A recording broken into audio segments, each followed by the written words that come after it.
ప్రక్షాళన దిశగా టీటీడీ అడుగులు వేస్తోంది. తాజాగా అన్యమత ఉద్యోగులపై బదిలీ వేటు వేసింది. ఇందుకు సంబంధించి టీటీడీ ఈవో శ్యామలరావు ఉత్తర్వులు జారీ చేశారు. ముఖ్యంగా టీటీడీ ఆలయాలు, ఉత్సవాల సేవల్లోనూ అన్యమత ఉద్యోగులను నియమించకూడదు అంటూ ఆదేశాలు జారీ చేశారు.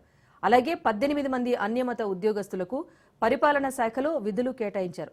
1989 ఎండోమెంట్ యాక్ట్ జీవో నెంబర్ 1060లో 9వ నిబంధన అమలు చేసింది టీటీడీ. 2024 నవంబర్లో టీటీడీ బోర్డు తీసుకున్న తీర్మానం అనుగుణంగా చర్యల్ని చేపట్టింది.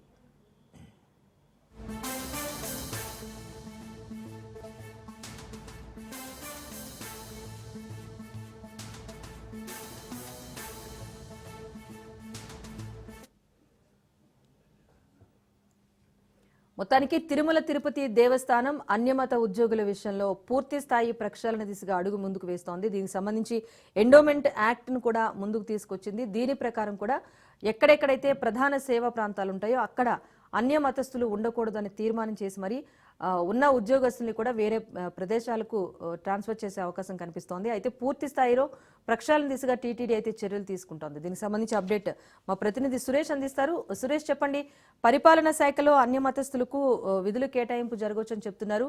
ఎండోమెంట్ యాక్ట్ ప్రకారం కూడా చర్యలు ఉంటాయని చెప్తున్నారు. సో టీటీడీ ఎలా ముందుకు వెళ్ళబోతోంది, డీటెయిల్స్ ఏంటి?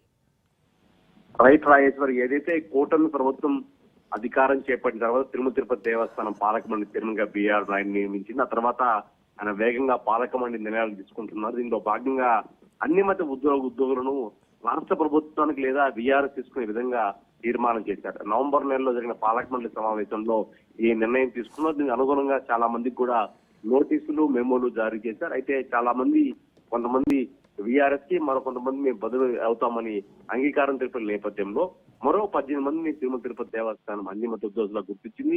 వారిని తిరుమల తిరుపతి దేవస్థానం అనుబంధ ఆలయాల్లో గాని, ఉత్సవాలలో గాని, ఆజిత సేవల్లో విధులు కేటాయించకూడదని నిర్ణయిస్తూ 18 మందికి సంబంధించిన మెమో జారీ చేశారు.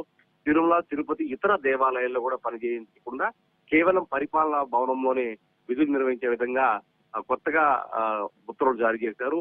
1989 ఎండోమెంట్ యాక్ట్ ప్రకారం 1060 జీవో ప్రకారం ఈ నిబంధన వర్తిస్తుందని చెప్పి వీరికి జారీ చేశారు. మొత్తం 18 మంది ఉద్యోగులు గుర్తించారు. ఇందులో మరో 2 కూడా హిందువులుగా ఉన్నట్టుగా గుర్తించారు. వారికి కూడా పూర్తి స్థాయిలో నివేదిక థ్యాంక్ యూ సురేష్.